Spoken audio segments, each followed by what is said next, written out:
Monsieur le Président, Madame la Ministre, Monsieur le Ministre, Monsieur le rapporteur général, Madame la Présidente de la Commission, chers et chers collègues. Avant toute chose, en cette journée internationale pour l'élimination des violences faites aux femmes, comment ne pas en appeler à nouveau à une prise de conscience et à une mobilisation puissante dans toute la société? De nombreux témoignages viennent nous montrer l'étendue, la gravité et la persistance de ces violences qui viennent structurer les relations sociales, des violences insupportables, psychiques, physiques, sexuelles, des violences qui si souvent vont jusqu'à la mort. J'ai en tête, au moment où je vous parle, trop de visages de ces femmes aux rêves abîmés, aux vies ébréchées, cherchant secours. Nous sommes appelés à un véritable saut civilisationnel. Permettez-moi d'en venir maintenant à ce projet de loi de financement de la sécurité sociale. J'ai encore à l'esprit les propos des représentants de la majorité revendiquant de s'en réjouir et nous le décrivant comme une loi d'engagement, un projet de responsabilité et de promesse. Il n'y a guère que vous que ce projet avait réjoui, c'est toujours ça de prix, mais c'est quand même très peu de choses. Nous savions toutes et tous que ce projet, malgré quelques décisions remarquables, ferait long feu. Nous savions toutes et tous qu'il ne tiendrait pas la mer face au puissant mouvement social hospitalier installé dans le pays depuis des mois. Nous savions toutes et tous qu'il n'était pas en mesure de répondre aux enjeux, aux défis, aux besoins. Et nous avons été plusieurs ici à dire, et peut-être un peu plus nombreux encore à penser, qu'il devait être considérablement corrigé, et que pour cela, nous aurions sans doute à nous revoir, comme ce fut le cas l'année dernière, malgré les mêmes alertes, sans d'ailleurs qu'elles soient réellement entendues. Ainsi, le budget que nous avons examiné en première lecture n'était pas réaliste et sans doute pas sincère. Il a pourtant été adopté tel quel, sans barguigner, advienne que pourra. Le gouvernement nous dit aujourd'hui ne pas avoir pu se mettre à jour à temps et il a effectué de nouvelles annonces sorties du chapeau. Je ne veux pas polémiquer ici sur le calendrier, même si cette séquence illustre à nouveau l'affaiblissement d'un Parlement à qui l'on manque si souvent de respect. C'est d'ailleurs cela qui a conduit le Sénat à rejeter le projet et à refuser de jouer le rôle de potiche dans une mascarade. Mais en réalité, ne s'agissait-il pas de sacrifier le calendrier parlementaire à la tactique politique visant à affaiblir la portée du mouvement social hospitalier et de sa grosse journée d'action du 14 novembre dernier? Depuis 2 ans et demi, de nombreuses oppositions se sont exprimées face à la politique du gouvernement et de nombreuses revendications se sont fait jour. Et depuis 2 ans et demi, à chaque fois, le gouvernement semble avoir tout fait en réalité pour ne pas céder un pouce de terrain, pour ne pas faire droit, pour ne pas reconnaître, pour ne pas donner raison ou le moins possible. À chaque fois, en réalité, le gouvernement a fait semblant, il a triché, il a resquillé. Le problème, c'est que cela ne marche pas et que cela se voit. L'année dernière, par exemple, le gouvernement a voulu prendre des mesures d'urgence pour augmenter le pouvoir d'achat sans vraiment augmenter le pouvoir d'achat, sans renier sa volonté de contourner le salaire et d'affaiblir les ressources de la sécurité sociale. Et cette année, voici qu'on invente les mesures d'urgence pour sauver l'hôpital sans vraiment sauver l'hôpital. Première mesure, un relèvement de l'Ondam. Rien n'était possible sans relèvement de l'Ondam, mais en réalité, il était l'an dernier à 2,5 et il serait cette année à 2,45. Vous aviez programmé 1 milliard de compression de dépenses de santé hospitalière. Vous renoncez à 300 millions. Je pose 10 et je retiens 3. Il reste 700 millions. Le diagnostic est simple. L'hôpital public n'est pas en mesure d'absorber ce nouveau choc. Il ne faut pas faire un peu plus que si c'était moins. Il faut faire plus, tout court. Il faut monter l'Ondam au moins à 4,5%, et pas simplement pour entériner l'augmentation naturelle des dépenses de santé, mais aussi pour engager un rattrapage des tours de vis répétés depuis tant d'années.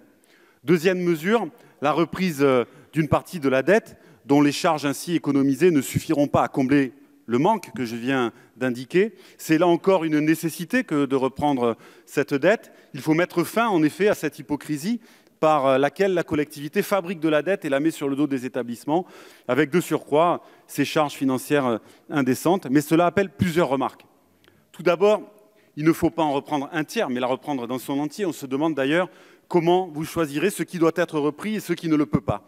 En réalité, on a demandé aux hôpitaux de financer exagérément l'investissement sur leur budget de fonctionnement et de dégager de la marge sur les soins. C'est un système incohérent et dont on connaît les résultats.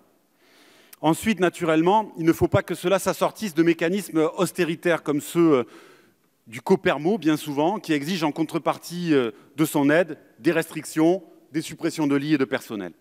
Enfin, il ne faut pas que cela mette un coup d'arrêt à l'investissement qui est nécessaire. C'est pourquoi il ne suffit pas de reprendre un tiers de la dette, mais il faut dire comment on va arrêter d'obliger les hôpitaux à en fabriquer. Il faut pour cela revenir au prêt à taux zéro de la sécurité sociale pour le financement des investissements lourds. Troisième mesure, la distribution de primes. Primes de quoi? Primes de travail, salaire déguisé, mais sans visibilité sur la pérennité et sans droit afférent. Primes jugées modestes, primes pour les uns et pas pour les autres. Vous répondez à cet enjeu de reconnaissance du travail et des métiers, de reconnaissance de la pénibilité, mais aussi d'attractivité des hôpitaux, par la formule « il n'y en aura pas pour tout le monde », avec à la clé un nouveau contournement du salaire. On n'en comprend pas le sens, si ce n'est une tentative de division sociale. En réalité, le plan sans précédent que vous avez annoncé appelle surtout le suivant. C'est le 4e plan en 3 ans, parce que vous ne choisissez pas de répondre vraiment, ou plutôt parce que vous choisissez de ne pas répondre vraiment. De ce que j'ai pu constater, ce plan n'a pas fait retomber la mobilisation sociale, il a plutôt attisé la colère, il a provoqué la déception, et il n'est pas sérieux de s'en tenir là. Je veux dire que c'est pour autant une première victoire pour ce mouvement social hospitalier, une première reconnaissance de la situation de crise aiguë de l'hôpital public, et cela n'aurait pas eu lieu sans la mobilisation de longue haleine des personnels de santé, des personnels des urgences, de la psychiatrie et de l'ensemble des services hospitaliers. C'est donc que les batailles valent d'être menées. Mais comment adhérer à ce scénario? Non pas un scénario de ouf, mais un scénario du ouf. Un scénario du soulagement, mais qui en réalité vise à fabriquer du renoncement. Pour nous, l'histoire n'est pas terminée. Dans les annonces, quels sont les objectifs en termes de création de postes? Quel est le plan d'embauche de l'hôpital public? Quel est le plan de formation des professionnels de santé dont nous avons besoin? La première revendication des personnels, c'est d'avoir des collègues, c'est d'être suffisamment nombreuses et nombreux pour pratiquer le soin, pour être en capacité de donner ce qui est attendu d'elles et d'eux. Dans les annonces, quid des fermetures de lits qui se sont chiffrées à 18 000 en 6 ans entre 2010 et 2016. C'est aussi cela qui engorge les urgences et dégrade les soins. Cela ne veut pas dire qu'il n'y a rien à revoir dans l'organisation des soins. Il faudrait d'ailleurs faire le bilan des GHT, le bilan des CAQES, le bilan du virage ambulatoire.